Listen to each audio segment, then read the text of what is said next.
Welcome back to Math 103. This is video number 8 on fair division. As we continue from last time, we are in the middle of applying the divider-chooser method to an example in which Anne is the divider and Bob the chooser. Anne, as divider, has already divided the calendar year at its value midpoint from her point of view. She thinks that the entire year is worth $140,000, therefore she divides the year into two equally valuable pieces worth $70,000 each to her. Now Bob, the chooser, must select which one he prefers.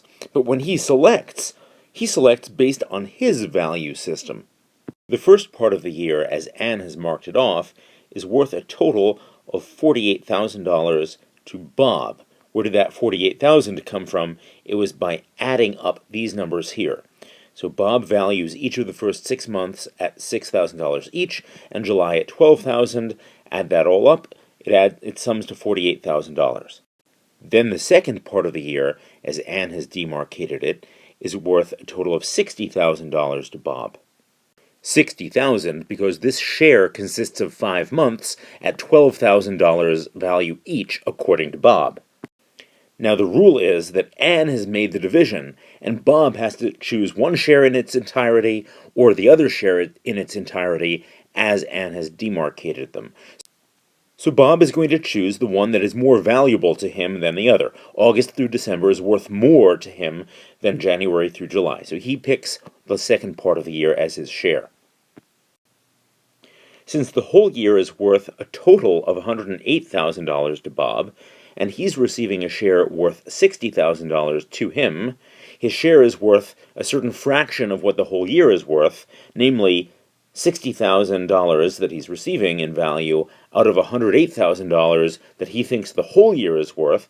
In other words, 0.5556 or 55.56% of the value of the whole year. Now, the point of this computation is to show that what he's receiving is indeed a fair share for him, since it is worth at least 50% of the value of the whole year from his point of view. As a follow-up, we can imagine someone objecting, hey, wait a minute, Bob is only getting 5 months of the year, August through December, while Anne is getting the other 7 months. Why is that not unfair to Bob? Think for a moment how you would respond to that objection. So the response is that the months that Bob is receiving are more valuable to him than the months that he's giving up. He's getting 5 of the most valuable months of the year from his point of view. The 7 months he's giving up are in total less valuable to him. Right? So not every month is equally valuable. Finally, to complete this example of the divider-chooser method in action, we ask which part of the year does Anne get and how much is it worth to her, in dollars and also as a fraction or percentage of what the whole year is worth to her. Since Bob has already taken the second part of the year, it must be that Anne gets the first part of the year, where the first part of the year means January through July, because that's the share that she marked off. Now the whole year is worth a total of $140,000 to her, as we saw earlier, 7 months at $10,000 each, plus 5 months at $14,000 each. And the share she receives, the one she actually gets in this process, January through July, that's 7 months at $10,000 each, that's worth $70,000 to her. So the share she ultimately receives is worth $70,000 out of $140,000, or 50% of the value of the whole year to her, in her estimation. The really important point is that this number is 50% or higher. In other words, Anne is getting a fair share, a minimum fair share, but a fair share. So Bob got a fair share, and Anne got a fair share. Here are some important points about this example of the divider-chooser method at work. There are 2 players, and each one gets at least 50% of the value of the whole year, according to his or her own value system. Because that's the case, the division is a fair division. Right? Bob gets 50-something%, Anne gets exactly 50%, so everyone's getting a fair share according to our definition of fair. The next crucial point is the fact that Bob's share is worth more to him in percentage terms than Anne's share is worth to her. So 55-point-something% of the value of the whole year from Bob's point of view is going to him. but only 50% of the value of the year from Anne's point of view is going to her, that's not a problem. This is not unfair to Anne, not according to our definition of fairness. Our definition of fairness is only worried about making sure that no one gets overtly shortchanged, in the sense that we want to make sure no one's getting less than 50% of the total value of the year in their own estimation. Now, there are other definitions of fairness out there that are not considered in this course, and there are other definitions of fairness that would consider this a problem. But in our analysis, that's not a problem. As long as everyone's reaching that 50% threshold, we're fine. The next observation is about a disparity not in the percentages, but rather in the dollar amounts of their shares, the dollar values of their shares. The fact that Anne's share is worth $70,000 to her, whereas Bob's share is worth only $60,000 to him, is also not a problem. This is not a raw deal for Bob, according to our understanding of fairness.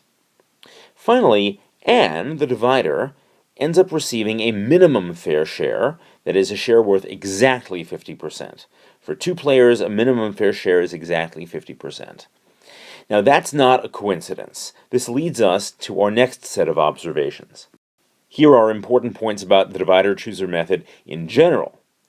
So, in the divider-chooser method, in general, the divider always receives a share worth exactly 50% of the value of all the goods. The divider is always going to get just a minimum fair share. So think for a moment why the divider should always receive just a minimum fair share, no more and no less.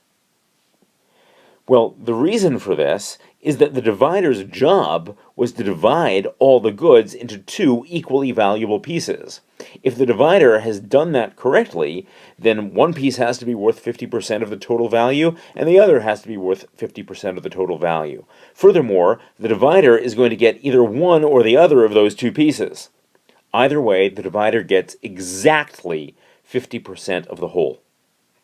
That's important to be aware of, because when you're doing a problem, if you conclude that the divider receives a share that's worth anything other than 50% of the value of all the goods, in the divider's eyes, then you can be certain you must have made a mistake someplace. Okay, so that's a good way of checking the accuracy of your computation. One last observation here is that by using the divider-chooser method, both players really are guaranteed to get fair shares. The divider is guaranteed to get one of the two shares that he or she has produced, and that means the divider is guaranteed to get either this 50% of everything or that 50% of everything.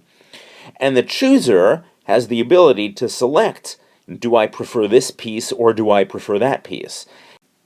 So the chooser is going to make sure to pick the more valuable of the two pieces in his or her own estimation. And maybe from the chooser's point of view, it'll be a toss-up, it'll be equally valuable. Either way, the chooser is not getting anything less than 50% of the total value. So the fact that this method is set up to guarantee fair shares for both players is a recurring theme in the entire chapter. For the sake of practice, which is important, we're going to do a whole new fair division problem. It's going to involve the same data, but we're going to suppose instead that Bob is the divider in the divider-chooser method, and Anne is the chooser. We're going to reverse their roles. So this is a whole new fair division problem.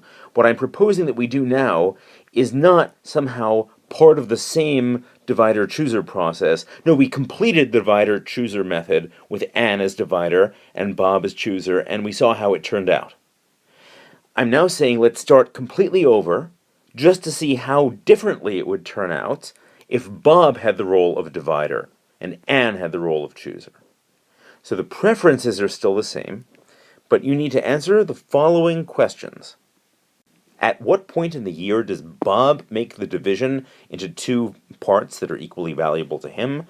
Which part does Anne select? How much is it worth to her in dollars, and how much is it worth to her as a fraction or percentage of what the whole year is worth? And then, which part of the year does Bob end up with? How much is it worth to him in dollars? How much is it worth to him as a fraction of what the whole year is worth? Now, I caution you, This version is going to involve some fractions.